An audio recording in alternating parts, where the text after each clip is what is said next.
The fall of the Soviet Union marked the end of an era few saw coming in the early 1980s. Once a global superpower, the Soviet Union was crumbling under the weight of inefficiency, repression, and widespread discontent. What began as whispers of rebellion soon grew into a wave that would dismantle one of the most powerful political entities in modern history. To understand its collapse, we must first grasp what the Soviet Union once stood for: a dream of a communist utopia, promising equality and prosperity, but ultimately delivering a far darker reality. The Soviet Union's origin traced back to 1917, when the Russian Empire, under the rule of Tsar Nicholas II, collapsed under the weight of war, economic strife, and widespread discontent. In the chaos of revolution, the Bolsheviks, a faction of Marxist revolutionaries led by Vladimir Lenin, seized power. They promised the people a new world order, one based on Marxist principles, where society's wealth would be shared equally and class distinctions would be abolished. In 1922, the Union of Soviet Socialist Republics, referred to as USSR, was officially established. It was a bold experiment in governance, combining the various republics of the former Russian Empire under a single communist ideology. But the dream of equality and prosperity never materialized. Instead, the Soviet Union quickly became a dictatorship under Joseph Stalin. Stalin's rule, which began in late 1920s, was characterized by brutal repression, mass purges, forced collectivization, and the establishment of a vast network of labor camps known as the Gulag. Millions of Soviet citizens, whether guilty of dissent or simply unfortunate enough to be suspected, were imprisoned or executed. The idealistic vision of communism was perverted into a ruthless police state where fear and oppression reigned. By the time Stalin died in 1953, the Soviet Union was deeply scared. But while his death brought some relief from the worst excesses of his regime, the system he created remained intact. The vast bureaucracy that had emerged under Stalin continued to choke the country's economy and stifle any efforts at reform. In the wake of World War II, the Soviet Union emerged as one of the two global superpowers alongside the United States. But instead of peace, the end of the war brought the Cold War, a geopolitical and ideological struggle between the capitalist West, led by the United States, and the communist East, dominated by the Soviet Union. This new global rivalry was symbolized by the Iron Curtain, a metaphorical and physical divide between Eastern and Western Europe. Stalin's forces had swept through Eastern Europe during the war, establishing communist regimes in countries like Poland, Hungary, Czechoslovakia, and East Germany. These countries became satellite states, indirectly controlled by the Soviet Union through the Warsaw Pact, a military alliance created to counter the Western NATO alliance.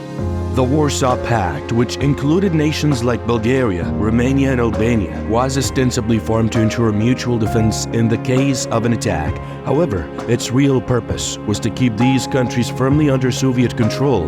The USSR used the threat of military intervention to ensure that these satellite states remained loyal to Moscow and adhered to communist rule.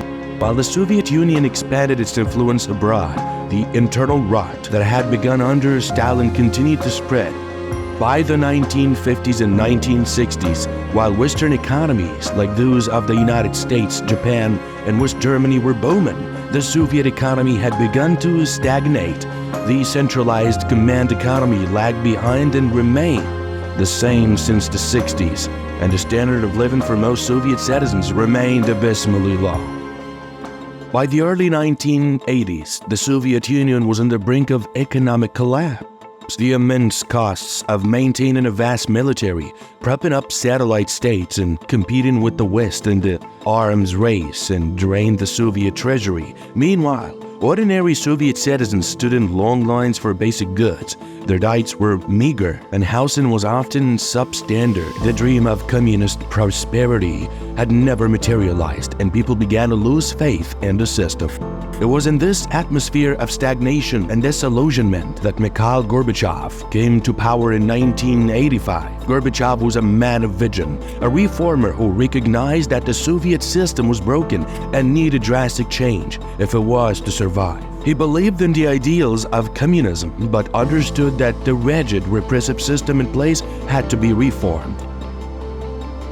Gorbachev's first focus was the economy, the Soviet Union's command economy, where the government controlled every aspect of production, was helplessly inefficient. Gorbachev introduced a series of reforms known as perestroika, meaning restructuring.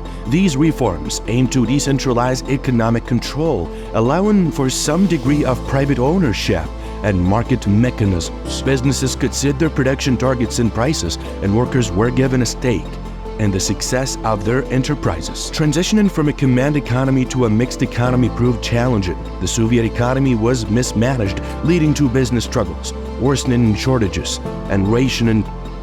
Tax revenues fell as the economy contracted, causing a massive budget deficit.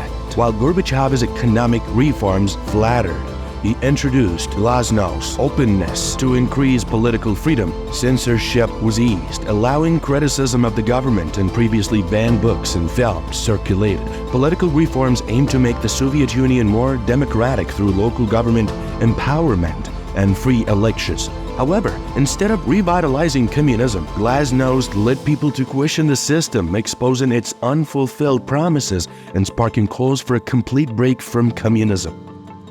As Gorbachev's reforms took hold, the once iron grip of Soviet control over Eastern Europe began to weaken. The first cracks in the Soviet Empire appeared in Poland, where 1988 workers began striking for better conditions and the legalization of independent trade unions. The Polish government, facing economic collapse, was forced to negotiate with the strikers, eventually agreeing to hold free elections. In 1989, Poland elected its first non-communist government since World War II. The Soviet Union did nothing to stop this revolution, and the world took notice. For decades, the USSR had crushed dissent in its satellite state.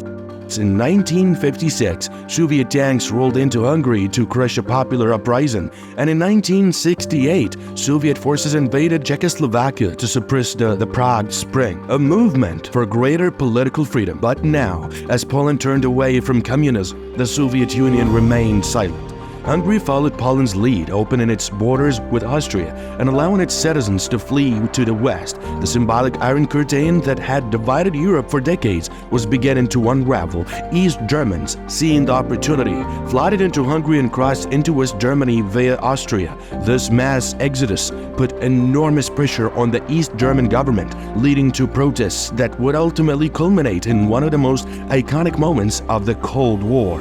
On the evening of November 9, 1989, as protests swelled in East Germany, a government official mistakenly announced that the border with West Berlin would be opened immediately. Thousands of East Germans rushed to the Berlin Wall, demanding passage into West Berlin. With no orders from their superiors and faced with an overwhelming crowd, the guards opened the gates. The Berlin Wall, a symbol of division and oppression, was breached. Citizens from both sides of the city took hammers and chisels to the wall, tearing it down piece by piece. The world watched in awe as the wall that divided Europe for nearly 30 years crumbled.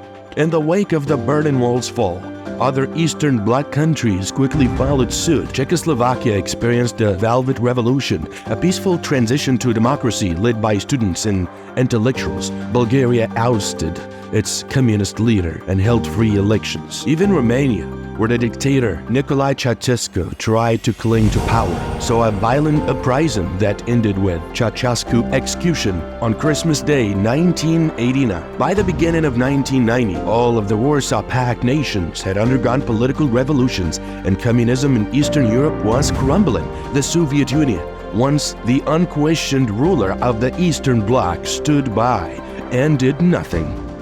While the Eastern European revolutions were unfolding, Gorbachev was desperately trying to hold the Soviet Union together. He had allowed for greater political freedom within the USSR, introducing multi-party elections and allowing the republics that made up the Soviet Union more autonomy. But these reforms had unintended consequences. Instead of strengthening the Soviet Union, they gave rise to independence movements within the various Soviet republics. In 1990, Lithuania became the first Soviet republic to declare independence. Gorbachev responded with an economic embargo, but did not send in the army. Soon, Other republics followed suit. Estonia, Latvia, Georgia, and Armenia all declared independence, and the central government in Moscow seemed powerless to stop them. In a last-ditch effort to save the Soviet Union, Gorbachev proposed a new union treaty that would transform the USSR into a federation of equal, sovereign states. The treaty was set to be signed on August 20, 1991, but many hardliners within the Soviet government, military leaders, members of the KGB, and high-ranking Communist Party officials saw this as a betrayal. They believed that the Soviet Union could only survive if it remained a centralized authoritarian state. On August 1991, these hardliners launched a coup against Gorbachev. While Gorbachev was on holiday, they placed him under house arrest and announced that they were taking control of the government. They expected popular support for their coup, but instead, they were met with widespread resistance in Moscow. Thousands of people took the streets to protest the coup, surrounding tanks and military vehicles. Boris Yeltsin, the newly elected president of Russia, climbed atop a tank outside the Russian parliament building and called on the people to resist the coup.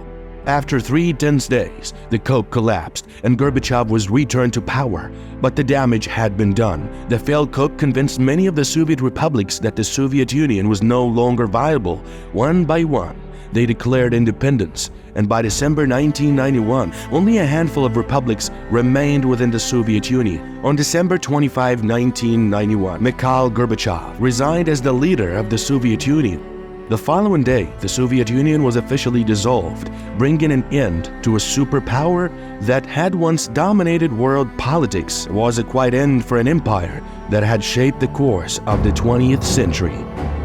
The collapse of the Soviet Union had major global consequences, ending the Cold War and leaving the US as the sole superpower. Former Soviet republics faced the difficult task of building new nations. The transition to a market economy brought severe hardship. With hyperinflation, unemployment, and poverty soaring, Russia in the 1990s experienced economic collapse, political instability, and the rise of oligarchs. The Soviet Union's collapse also left behind the unfulfilled dream of a communist utopia, which instead became a cautionary tale of absolute power and inflexible ideology leading to oppression and collapse. This story continues to influence the world today.